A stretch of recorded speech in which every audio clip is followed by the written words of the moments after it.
Good evening, everyone. It is my honor to introduce Bill Butler as a 2025 inductee to the Kentucky Entrepreneur Hall of Fame. My name is Lee Buzzy, and I have had the privilege of working closely with Bill for the past 17 years. Upon joining CorporX, I quickly realized that with time with Bill beats to a very different measure, which I respectfully refer to as Butler years. That's because Bill's vision and actions don't move at an ordinary human pace. He is always several steps ahead, coaching and encouraging everyone to catch up, occasionally loudly, if we fall too far behind. His unmatched intellect, enthusiasm, and energy are a daily inspiration. Bill founded CorporX in 1965 at the age of 23 with $500 in his pocket and a dream of designing and constructing buildings. A few years into the business, he was struggling to acquire customers because of his young age and unproven credentials. However, being an entrepreneur, Bill always thinks outside the box and thrives when faced with a challenge. His creative solution? Shift markets, hire an older, experienced salesperson 100 miles away in Louisville as the face of the company, while Bill diligently worked behind the scenes. Genius. A couple of years later, having built a stellar reputation and impressive portfolio of projects, he returned his focus to Northern Kentucky, and as you saw in the video, the rest is history. For years at CorporX, our motto has been entrepreneurial urgency, a phrase Bill coined one day in a meeting. Within hours, there were signs throughout the office proclaiming this message. Entrepreneurism is in Bill's DNA. It is his natural instinct, not something learned. Although his initial dream was to build buildings, he quickly realized that his true calling is to build communities, but even more importantly, to directly improve the lives of those in need. He remains passionate and steadfast in that commitment, leveraging his unique gifts in countless, often trailblazing ways for the betterment of others. I am confident that I speak for everyone who has been blessed to know Bill in any capacity over the years by saying that we are not just better professionals because of him, we are truly better people. Everyone, please join me in welcoming Bill to the stage and congratulating him on this well-earned distinction.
This is my safety stick following back surgery. Close to getting rid of it, I think.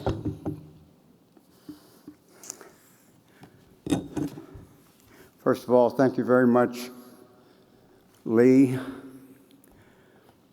The person you just heard is a highly trusted associate and partner, and she's a special person. I hasten to congratulate all the other inductees of the evening. I thought I didn't know any of them until Dr. Benz got up here. Nice to have a relationship, Doctor, wherever you are. We'll have to pull the pieces of that back together. But it's also good to see some old faces that I haven't seen in years up here from the past. Hi, Jim Host, how are you? And Dudley Webb, I think I saw you somewhere. Or you was there? Hi, Dudley. Good to see you. So I'd like to share with you just a few reflections that I had in leading up to this evening that I think represent just a snippet of the early formation of the entrepreneur. It's 1950. I'm an active little boy in Covington, Kentucky. I live with 7 brothers and sisters, mom, dad, and a dog, in a small house deep in the urban area. I'm in the 4th grade at the Catholic school. My teacher, many years later, because of my perceived success, commented to someone, "Well, Billy was always kind of staring out the window." I'm 17. I'm graduating from St. Xavier High School in Cincinnati. Little did I know how the Jesuits had stretched my mind, fed my idealism, and their motto, men for others. I'm 21. When on a retreat, I experience a personal encounter with the one we know as Jesus Christ. And I'm filled with abundant energy. And that thing we know is love. And it fueled me. And it still is my fuel today. And looking back, I think that may be when I lost the fear of taking risks. It was just 6 months before I embarked on being self-employed. Later in my mid-20s, as I married and went to the big business meetings where no one knew us, my young wife, Sue, would answer the question of me, "What does your husband do?" And she would say, "He dreams dreams and follows them." And I became the visionary for what became Corporex. And some would say for our politically fragmented community, which we now promote as One NKY. It is more than a good life to enjoy putting in place one's dreams or visions, whatever they might be. In my case, buildings and business parks, service for others, or of the community that surrounds us. Later in life, I answered the question often put to me, "Why did you do what you've done?"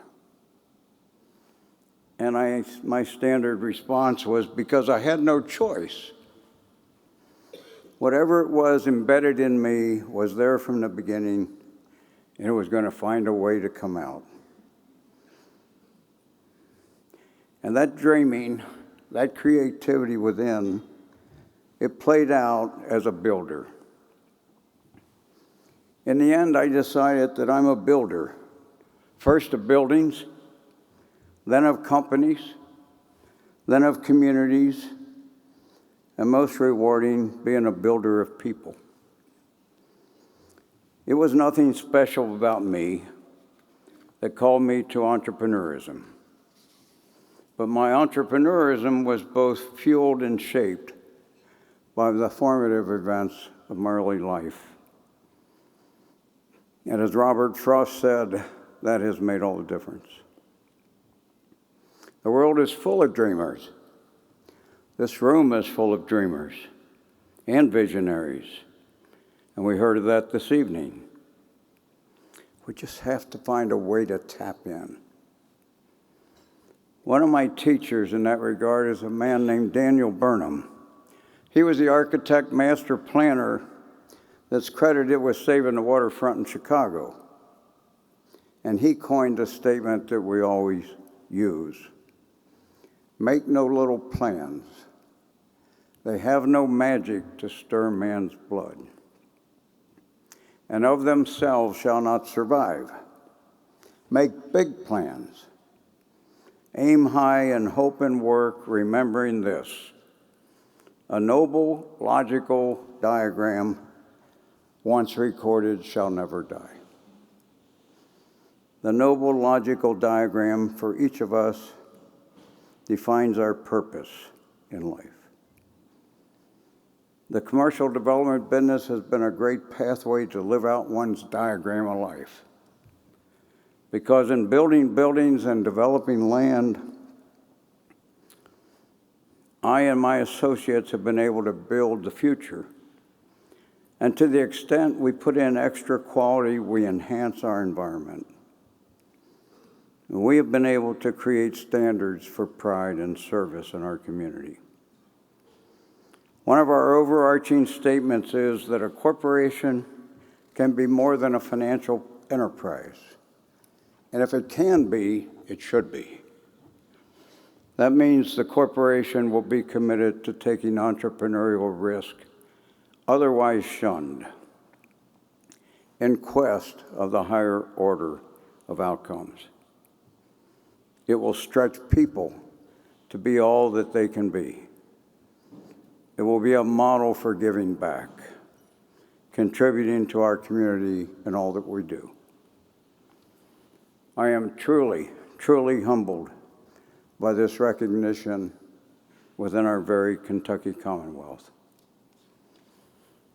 I accept the honor with gratitude. And on behalf of all those who impacted my life's journey, my parents, my teachers, my wife of 55 years, advisors and directors, and especially all those who in Corporex have toiled in partnership with me over the past 60 years. They too have dedicated themselves to purpose, to living the dreams. No man is an island, and without them, I am nothing. And I mean that. I hasten to thank those who nominated me, especially Donna Salyers of Fabulous Furs in Covington. She is also in this Hall of Fame. Donna is also a huge contributor and risk taker for her community in Northern Kentucky, and she is a model entrepreneur. And thanks to those who put the event together this evening, all your work. And most of all, I thank you all for sharing this evening with us.